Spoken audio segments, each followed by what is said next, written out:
Good morning, everyone. Now, before starting the part 10 of the lesson thermodynamics, we know that we are facing the COVID-19.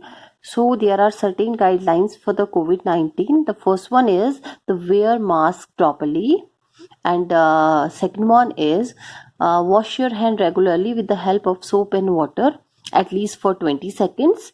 And the main important thing is maintain the physical and the social distancing, and do not share the eatables as well as the water bottle with anybody else.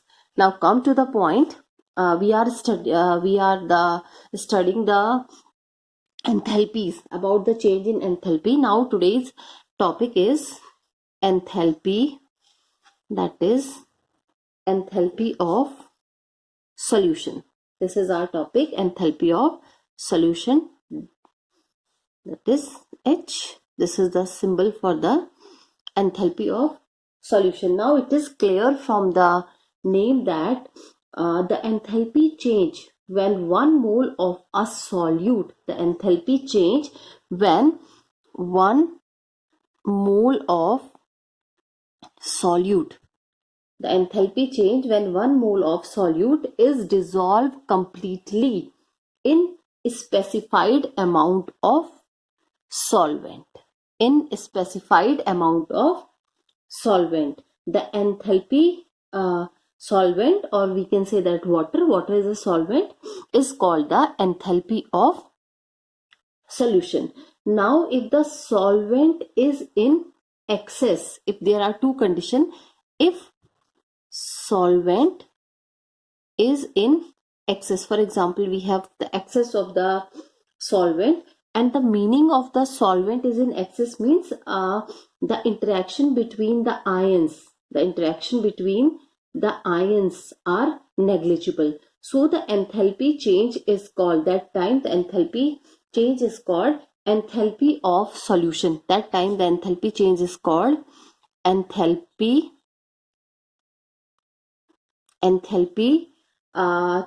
of solution in infinite dilution. Enthalpy of solution in infinite dilution, and it happens when the solvent is in excess. So the enthalpy of the solution, this one, that is this one, enthalpy of solution, there is a formula for the enthalpy of solution, that is SOL. This one is the H stands for enthalpy. This one is the enthalpy of solution, is equal to, that is this one plus that is delta hydration. This is the lattice energy and this one is the hydration energy. So this is the enthalpy of the solution. So this one, that is delta sol H theta, is generally positive for most of the ionic compound. This one is generally positive for most of the ionic compound, and it means that the dissolution is an endothermic process. If it is positive, if this one is positive, if its value is positive, and it is mostly positive for all the ionic compound, it means the dissolution is endothermic. The dissolution is endothermic process, and their solubility increases with rise in temperature. The solubility of their solubility increases with increase in the temperature. Now the next one, the enthalpy of ionization. This one is called the enthalpy of ionization. Now we know what are ions, we know what is ionization. So it is clear that the enthalpy change when 1 mole of weak acids. Now we know that what are the weak acid? Weak acids are those acids which are not completely ionized in its aqueous solution, that are known as the weak acid. So the enthalpy change when 1 mole of weak acid or a weak base, the example of weak acid is acetic acid, the example of weak base is ammonium hydroxide, is completely ionized in its constituent, is completely ionized in its constituent, means 1 mole of weak acid, 1 mole of weak acid, or we can say that is acid or base, when it is completely ionized into its constituents, when it is completely ionized in its constituents, so it is called enthalpy, or enthalpy is also known as the heat. So it is called the enthalpy of ionization, or it is called the heat of ionization, and it is represented by delta. For ionization we can write the ion, ion, and we know that for enthalpy this is H. H is for the enthalpy. So for example, let us take the example of acetic acid, because acetic acid is weak acid. So acetic acid CH3COOH, when it is ionizes, we get CH3COO negative plus hydronium ion. This one H plus is the hydronium ion or hydroxide ion. So for that, the enthalpy of ionization, that is, for that the enthalpy of ionization is considered as near about minus 5.43 kilojoule per mole. So this is the enthalpy of ionization, means the enthalpy required, the enthalpy change when 1 mole of weak acid, or we can say that the 1 mole of weak base is completely ionized into its constituent atoms. So it is called the enthalpy of ionization. This one is called the enthalpy of ionization. So these are all about the enthalpies. So now there is one more term, that is lattice. This one is called the lattice enthalpy. Lattice enthalpy. This one is the third one is the lattice enthalpy. Now lattice enthalpy is written as delta lattice H, and this one theta is the superscript, because it means that all are the standard condition. So it means that the enthalpy change when 1 mole, the enthalpy change when 1 mole of an ionic, 1 mole of an ionic compound dissociate. We know the meaning of dissociate, that is dissociate. The meaning of dissociate means split. Dissociate means split or broken down. So when 1 mole of ionic compound dissociate completely into its constituent, dissociate completely into its constituents, ions, into its constituent ions in the gaseous state, it is called the lattice enthalpy. That change in enthalpy is known as the lattice enthalpy of the ionic compound. Now let us take the example of the ionic compound. We know that for example the ionic compound is NaCl, that is the sodium chloride. This one is the ionic compound. We know that the sodium carries the positive charge and Cl carries the negative charge. So when it splits, so we get Na plus and Cl negative. So for that the lattice enthalpy is measured as it is nearly about plus 788 kilojoule per mole. This is the lattice enthalpy for the sodium chloride, and higher the lattice enthalpy, and it means the lesser the dissociation of the anionic compound in water, and it is impossible to determine the lattice enthalpy directly by experiment. We can't determine the lattice enthalpy directly by experiment.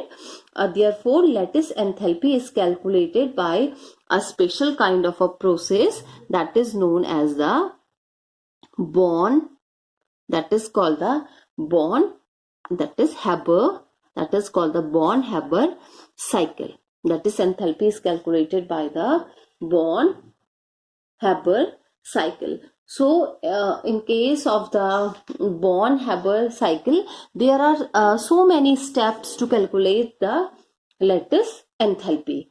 By the Born-Haber cycle, we can calculate the lattice enthalpy by following the various steps. So, it first of all, the sodium is converted into the sodium ion, then Cl is converted into the half Cl2 is converted into the Cl. So it is a very long cycle. So we can calculate it with the help of the Born-Haber cycle. So this is the lattice enthalpy. Now come to the very important topic. The one of the very important topic in this one is the Hess law. Hess law is very important topic in this chapter. Hess law. So it is also called the Hess law of constant heat summation. Hess law or Hess law of constant heat summation. So according to the Hess law, the total heat change, that is delta H. Delta H is the total enthalpy change, or enthalpy is also known as the heat. So according to the Hess law, the total enthalpy change or total heat change accompanying a chemical reaction is the same whether the reaction takes place in the one step or reaction takes place in the more than one step. For example, we have a reactant A and this is converted into B. This is the first step. This is the first step. This is the first step. This is the first way to convert A into B. This is the first step. Now the second is the A is first converted into C. C is then converted into D and D is then converted into B. So this reaction takes place in two steps. The first step is A is directly converted into B, and the second step is A is first converted into C, then C is then converted into D, and then D is converted into B. So this is the second step. This reaction takes place or carried out in the two steps. So these are the two steps. Now let us assume that when A is converted into B, so the enthalpy change or heat change is delta H. When A is directly converted into B, the enthalpy change is delta H. And the second one is when the A is converted into B, so let enthalpy change is delta H1. When C is converted into D, then this one delta H2 and this one is delta H3. So one step is this one, and the another step is another way is this one. So this is this reaction takes place in two steps. Now according to Hess law, the total heat change in this reaction is same whether the reaction takes place by this way or whether the reaction takes place by this way. In both the cases, the enthalpy change or heat change will be same. Heat change or enthalpy change will be same. Or if a reaction takes place in a several step, here the reaction takes place in a several step. This is the only one step, and here the reaction takes place in 1, 2, 3. It takes place in a 3 steps. So if a reaction takes place in a several step, then its standard reaction enthalpy is the sum of its standard reaction enthalpy is the sum of the standard enthalpy of the intermediate reaction into which the overall reaction may be divided at the same temperature.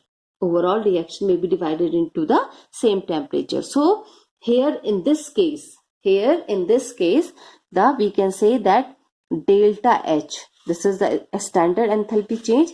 It is the sum of these intermediate steps. So first one is delta H1, second one is delta H2 plus delta H3. So this one and this one is equal. The sum of this one and this one is equal. So it means that the heat change is same whether the reaction takes place in a single step or reaction takes place in the various steps. So This one and this one both are the same. So this is the Hess law. This is the Hess law. So it clearly indicates that when chemical equations are added or they are subtracted or they are multiplied, the heat change can also be added, subtracted or multiplied accordingly. So there are certain applications of the Hess law. So the Hess law is used for determining the enthalpy of the formation of compound, and for determining the enthalpy of transformation of one allotropic form into another allotropic form. Because in case of the enthalpy of transformation, we know that, or phase transformation, we know that there are three phases. First, solid is converted into liquid is converted into gases, and the third one is the solid is directly converted into the gases. So same as that, here we are we add the intermediate steps. So here also the enthalpy of phase transformation we can determine by adding these change in the enthalpies. So the Hess law is also used for determination of the enthalpy of extremely slow reaction. So this is a very important law. This is a Hess law, and it states that the total enthalpy change is equals to the sum of the various steps. This is and both are the same. They both are the same, whether the reaction takes place in a one step or the reaction takes place in the various steps. So this is all about the Hess law. We have already studied the enthalpies. Now the next term is the spontaneity. Spontaneity. So the spontaneity means a physical or a chemical change that occur by its own. The changes which takes place on its own. Matlab means they didn't require any external source or they didn't require any external force. So that process are known as the spontaneous. That process are called spontaneous process. So the spontaneous process are those processes which occur on its own. They are also known as a natural process, or they are also called feasible. They are also called feasible process. Spontaneity, and this is the term is called the spontaneity, and they are also called that is probable. That are also called probable process. So the spontaneous process, natural process, feasible process, that is probable process, they are used for the same definition. These words are used for the same definition, means those reaction which takes place on its own. They do not require any external source. They do not require any external force. So such process, for example, when the water always flows from the upper direction to the lower direction. When water flows from upper direction to lower direction, we don't apply any kind of a force, because it is a tendency of a water, because it is a spontaneous process. It is a natural process that water always flows from upper direction to the lower direction. And if we want to lift the water from the lower direction to the upper direction, so for that we should apply some force, or we should apply any motor or any machine. Okay, so that is the spontaneous process. And a spontaneous process is a irreversible process. A spontaneous process is a irreversible process and may only be reversed by some external agencies. If you want to reverse them, so you should apply some external agencies like rolling ball, heat flow, gas flow. Okay, and there are also some process which require some initiation before they proceed spontaneously, and these processes are also considered as a spontaneous process. These processes are also called the spontaneous process. And non-spontaneous process means the process which cannot initiate by its own. We should apply some external force or some external agency, some external resources to them. Such processes are known as the non-spontaneous process. Such processes are called non-spontaneous process, means which acquire a continuous supply of energy. If you want to carry a non-spontaneous process, so they require some energy, continuous energy they require from the outside. Okay, so that is the spontaneous process, and this one is a non-spontaneous process.